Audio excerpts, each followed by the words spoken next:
Muito boa tarde, você que está aí ligadinho na programação da TVI Petrópolis, canal 17 via Tech Cable. Eu sou a Flávia Rocha e está no ar o Em Pauta. E a pauta deste programa de hoje é sobre política. E estou recebendo aqui no nosso estúdio Ramon Melo, que é pré-candidato a prefeito da nossa cidade de Petrópolis. Muito tempo que eu não te vejo, uma boa tarde, obrigada por ter aceitado o nosso convite. Flavinha, eu que agradeço a oportunidade de estar aqui falando com você e com os seus telespectadores. Ramon, Petrópolis está vivendo um momento diferente, um momento difícil, um momento de pandemia, aliado à crise política, e eu não posso deixar de perguntar, como é que, se você estivesse à frente da nossa cidade, como é que você estaria gerenciando essa crise? Flavinha, a primeira coisa que eu acho que a cidade precisa, né, é de um prefeito que tenha autoridade moral, credibilidade, responsabilidade, capacidade de trabalho, liderança política. É a primeira coisa que a gente precisa, né, de ter para poder encaminhar os destinos da nossa cidade. E é exatamente isso que eu quero oferecer ao petropolitano nas próximas eleições. Um prefeito que tem as condições que eu tenho hoje de andar na rua de cabeça erguida, olhar nos olhos das pessoas, falar a verdade. E naturalmente, né, com essa possibilidade, com essas credenciais, é evidente que a gente vai ter condições, né, de fazer com que a cidade cresça e se desenvolva, principalmente com um prefeito que tenha a capacidade também de dialogar com as pessoas, né? Mas antes disso, eu já tenho a dizer para você que nós temos muito trabalho realizado e que, infelizmente, esse governo que aí está não soube aproveitar e não sabe. Eu, por exemplo, trabalho na Assembleia Legislativa, sou assessor do deputado estadual Luiz Paulo Corrêa da Rocha, que eu considero o melhor deputado estadual do Rio de Janeiro. E lá nós temos, por exemplo, ações extremamente efetivas em benefício de Petrópolis que não são utilizadas. Por quê? Por Jogo quê? político? Não, eu acho que falta de fato, ô Flavinha, e o que a gente pode observar, e aí há uma grande vantagem na minha pessoa política, né? Porque eu sou um crítico desse governo desde a eleição de 2016. Eu não comecei a ser opositor do prefeito há um ano atrás, ou desse governo. E acho que desde a eleição ele já demonstrava que não tinha nenhuma condição de governar essa cidade. Seja pelo grupo político que dava suporte a ele, e boa parte desse grupo político passou uma temporada e passa na prisão, seja pelo desmonte que eles fizeram no governo do estado do Rio de Janeiro, e está aí as consequências que a gente está enfrentando, seja pela sua falta de liderança mesmo e de capacidade de apontar caminhos. Então você veja o que eu ia dizendo como exemplo. Nós fizemos, no final de 2018, um trabalho que iniciou ainda em 2013, né?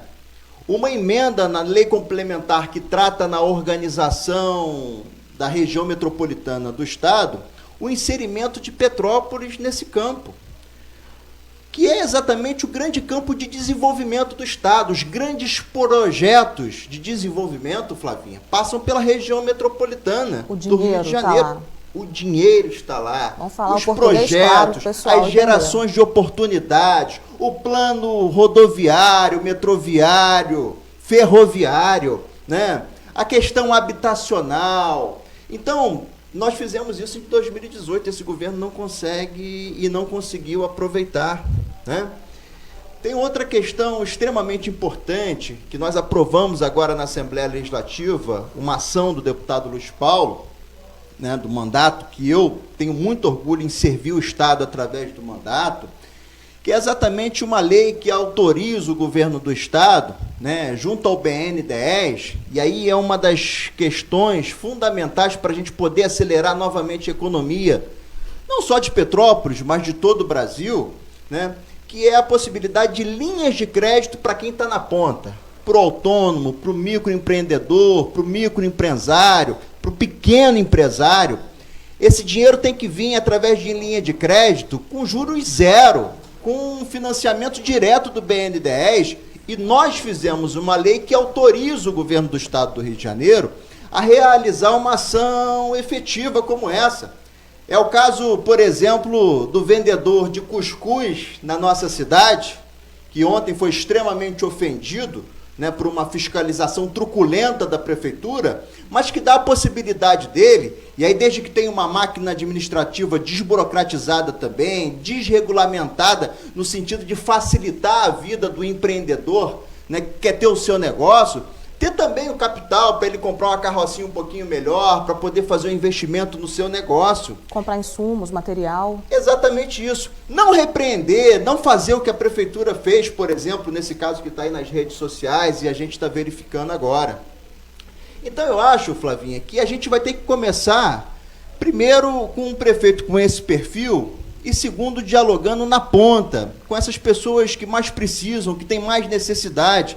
Não adianta, Flávia, ver como aconteceu na última eleição, um prefeito vendendo sonhos que não se realizaram, que nós vamos fazer um distrito industrial nas margens da 040. Isso é um sonho, mas um sonho ainda um pouco distante. Primeiro tem que organizar toda essa casa. Está muito desorganizado, Flavinha.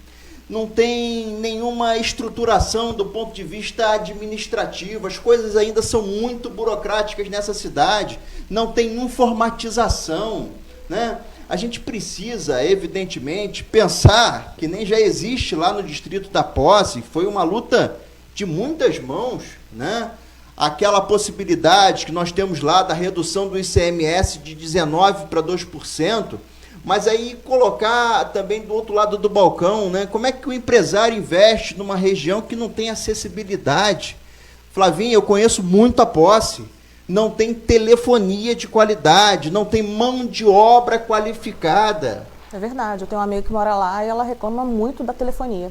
Então, se nós não tivermos no governo alguém que tenha sensibilidade política, e é isso que eu quero oferecer ao cidadão, essa capacidade de estar dialogando com as pessoas, que entenda do problema da cidade. Eu, modéstia à parte, entendo bem, porque não é porque eu sou petropolitano, não, mas a minha origem é a origem do povo, né? Eu estudei na escola pública toda a minha vida, só na faculdade de Direito, aqui na UCP, que eu fui para a escola privada.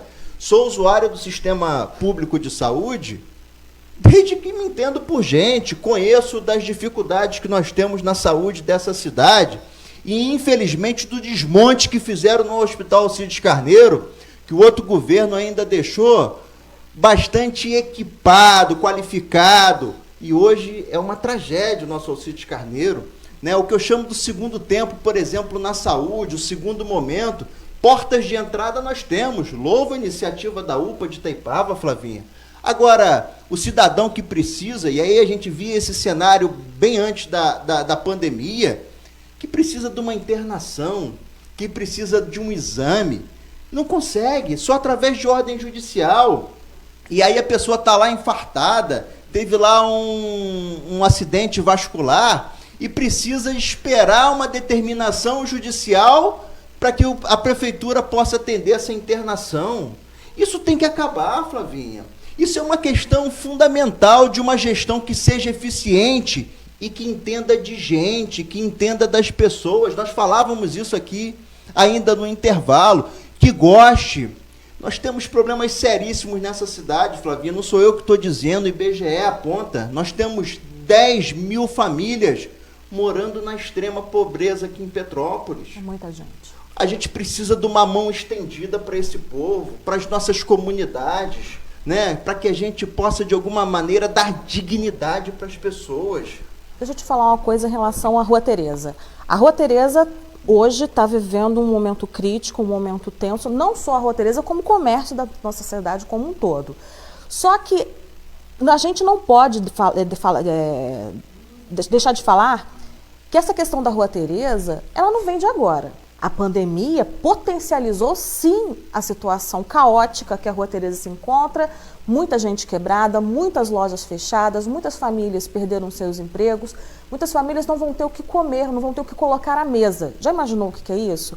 Ou seja, mas a gente vê frequentemente, de governo a governo, que falta esse incentivo, porque a gente tem essa vocação têxtil, Aí agora é ir para o Brás e trazer a mercadoria para cá, perdeu-se a essência de Petrópolis. Concorda comigo? Eu não tenho dúvida nenhuma disso, concordo, reitero que esse não é um problema de agora, né, oriundo da pandemia, muito pelo contrário, né, a herança maldita da pandemia a gente ainda vai verificar e possivelmente o próximo prefeito é que vai herdar, né, todas as consequências do que está acontecendo, mas lembrando sempre que a preservação da saúde, da vida é prioridade.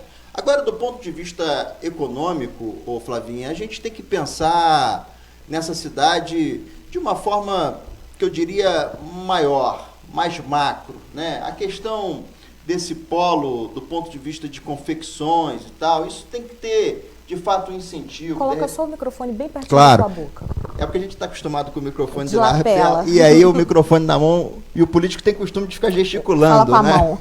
Então, essa questão do incentivo, né, dessa área fundamental, que é de confecção e de todas as questões dos próprios lojistas, né? Porque é o problema que você está dizendo aqui. Não há produção em Petrópolis, o lojista sai para comprar em outro lugar e para vender aqui, e aí nós temos uma concorrência um tanto quanto desleal, que são os feirões da Baixada, que acaba tendo um preço melhor. Nós temos um problema seríssimo, que eu não vejo o prefeito também enfrentar, muito pelo contrário, sinto ele inclusive acovardado em relação à Concer, né? Porque quando a gente fala de turismo, a gente tem que pensar no acesso da nossa cidade, e o que nós temos hoje em relação à subida da serra é uma tragédia, né?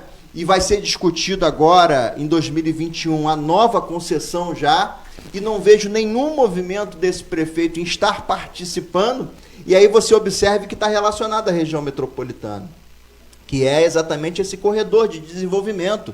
E Petrópolis precisa de tratar desse assunto, porque é o acesso da nossa cidade. E a nossa atividade econômica, você tratava da questão das lojas, dos polos de moda, mas a gente tem que lembrar do turismo.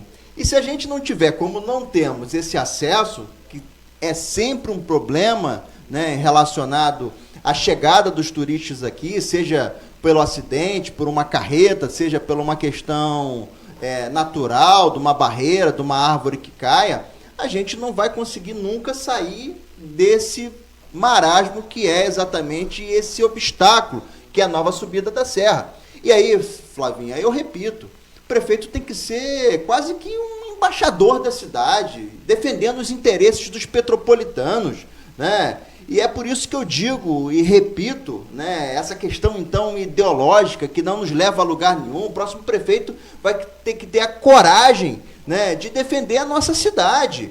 E aí, a liberdade, inclusive, por isso que eu tenho dito que eu não sou candidato, não serei candidato do presidente da República, do Bolsonaro, nem desse governador que está a ponto de ser empichado, nem do Lula, nem da Dilma. Eu vou ser o candidato de Petrópolis, dos petropolitanos, para defender a nossa gente, a nossa terra, o nosso povo, para que a gente possa, né, Flávia, resolver os problemas eminentes do cidadão petropolitano, que está sofrendo, que não aguenta mais o que a gente vê de um governo que não está preocupado em resolver os problemas, né, do petropolitano, e que também verifica que eles estão cada vez mais se arrastando. Né? Então, um prefeito que não tem o compromisso com o erro, o que eu chamo de compromisso com o erro? É o compromisso com os grandes esquemas pré-eleitorais, de financiamento de campanha, por exemplo, que é o grande câncer da política, Flavinha. É o financiamento do Caixa 2, da empresa de ônibus, da empresa de lixo. Eu quero ganhar essa eleição dessa forma, com liberdade, para usar da minha atribuição e da minha competência para poder fazer com que os serviços públicos funcionem de verdade, para que a gente possa, por exemplo, fiscalizar essas empresas de ônibus que estão aqui na cidade e que tratam o petropolitano de forma humilhante, degradante. Né? Da mesma forma, empresa de lixo, contrato, agora vão terceirizar a alimentação do Hospital Alcides Carneiro. A gente está vendo o que está acontecendo no Estado com as terceirizações, e nós estamos lá na Assembleia, inclusive pedimos o impeachment e foi aceito.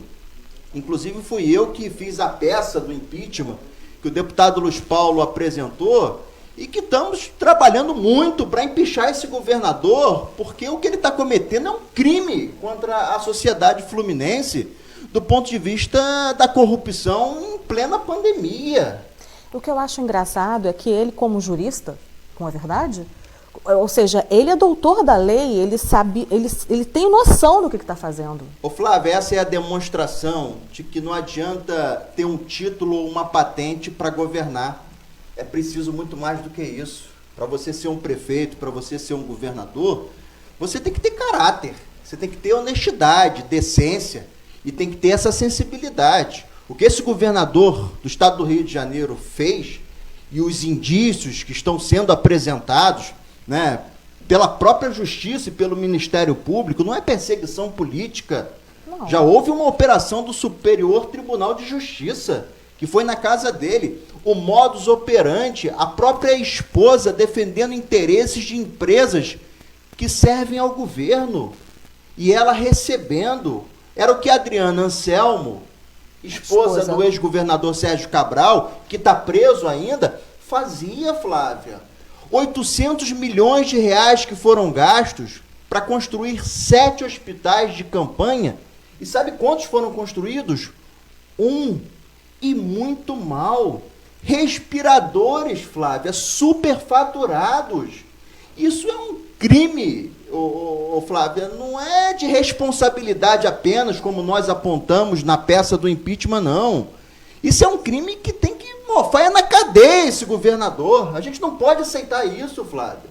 E nós vamos trabalhar, o impeachment foi aberto, está tramitando, e nós, né, nos debruçamos, eu fiz essa peça jurídica, o deputado apresentou, e a gente precisa rapidamente afastar esse governador, né, porque o estado do Rio de Janeiro, além desse problema na questão da saúde, né, da quantidade de mortes que nós já temos nesse estado, nós temos um problema de crise fiscal, que vem do governo do PMDB, que vem do governo Pezão, que vem do governo Cabral. Nós temos um plano de recuperação fiscal que enforca o estado do Rio de Janeiro e que, apesar de enforcar, é a única possibilidade que nós temos ainda de conseguir pagar os servidores, porque o estado hoje tem um déficit de 10 bilhões de reais. Capacidade mínima de investimento em infraestrutura. E um estado rico. E o estado rico, com petróleo, com belezas naturais, com turismo, com uma agricultura pujante no norte do estado, mas que, infelizmente, pela ineficiência, incapacidade de um governador que foi eleito numa onda, e é isso que a gente espera da população, né, que verifique nos candidatos, né, essa capacidade de fazer, de entender e de apontar um caminho e que, acima de tudo, também tenha a sua vida digna, possa, na próxima eleição, sensibilizar o eleitor. Porque eu tenho muita preocupação com os destinos da nossa cidade. Infelizmente, a gente já está retrocedendo há algum tempo, o atual governo piorou a nossa situação, não aponta um caminho que nos faça sair desse buraco. E aí, se a gente tiver aqui um estagiário, um aventureiro, alguém que acha que resolve os problemas de Petrópolis, né, apenas no grito, não vai resolver. Não vai resolver. Meu amigo, agradeço muito a sua presença, o papo foi excelente, desejo sucesso na sua jornada. Obrigado. E a gente está sempre aqui à disposição para o que vocês precisarem. Eu agradeço mais uma vez a oportunidade de estar aqui falando com você, falando com os telespectadores da TVI e me coloco à disposição para sempre que for convidado estar aqui falando um pouquinho da gente. Muito obrigado. Eu que agradeço.